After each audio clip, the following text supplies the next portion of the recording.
Teammates, I want to share my life with you. For those who want to be inspired, those who don't, just keep scrolling. Those who say I'm obstinate, I'm arrogant, I'm so into myself, it's so much hubris. They funny people. But anyway, listen, I write for a national magazine. I am a quarterly contributor. I speak on how inspiration, hope builds culture. Okay, and you can see some of the. Let me show you. You can see some of the inspirational figures that's been on this book. Some of the giants that has taken their time to write in this national magazine. Okay, all the big time. It's amazing. One of the guys I used to listen to when I was so down, this is after all the Article 15s, being treated horribly in the unit and really having no person to look up to. So I used to listen to Les Brown. He talked about literally building your self-esteem by doing things and by, self-talk and all that kind of stuff. Wow. And so Les Brown is in this magazine. And guess what?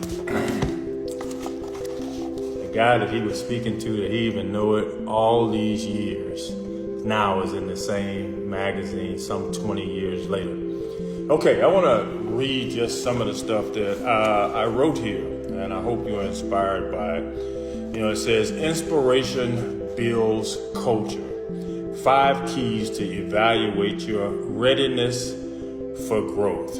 Okay? It says success is not about how much money you make. It's really about the difference you make in lives of people. And I always say leadership is not about income. Leadership is about outcome.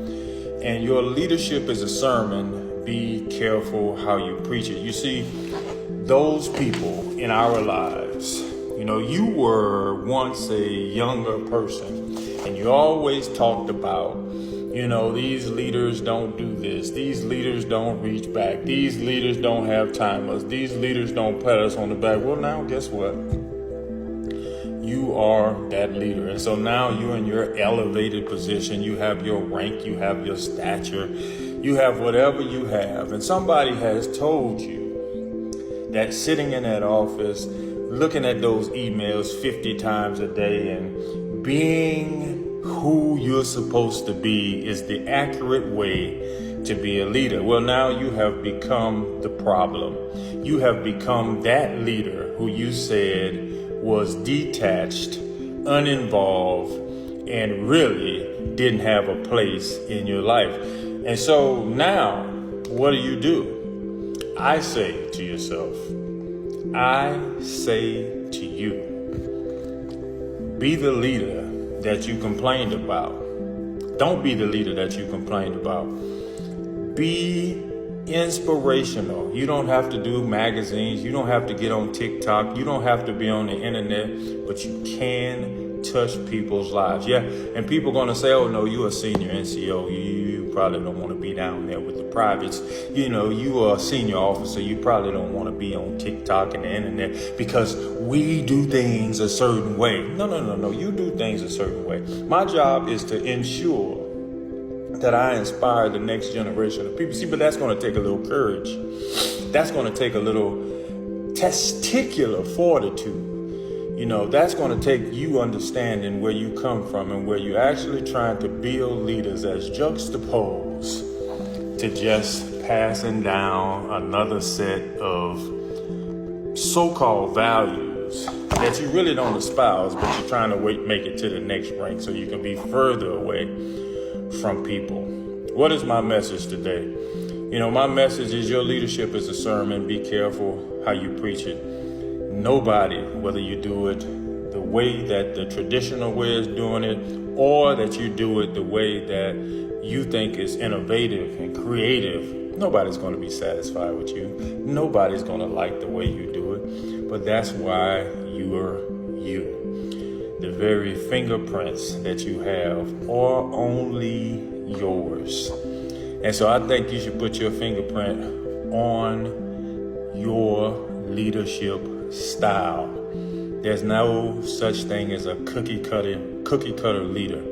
Be the person that you want to be. And I just wanted to give you a nice message. A little boy from Alexandria, Louisiana, molested at 10 years old, special education in the 8th grade, failed the 9th grade, failed the 10th grade, failed the 12th grade, expelled from college, shot in the back, almost lost my life, came in the Army, 2 Article 15s, chapter paperwork in hand. I always tell that story, and I know those people who are uninitiated are tired of it, but I'm not trying to reach you.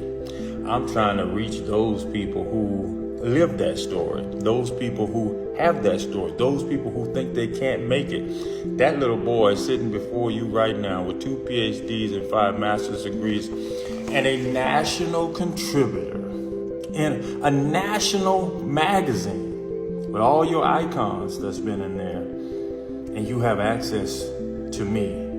Not access to me in a arrogant way, and access to me where you can ask me for anything and I'll have a conversation with you. There's not one person that's been in my inbox that I hadn't answered them back. There's not one person that has reached out to me that I haven't reached out back. Sometimes I stay up to 1 and 2 o'clock in the morning sending text messages to people to ensure that they have contact with me.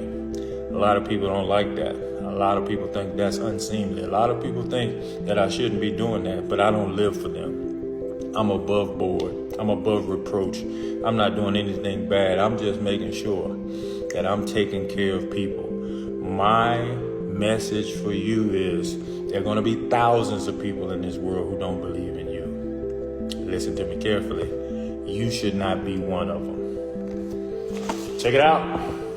Wow!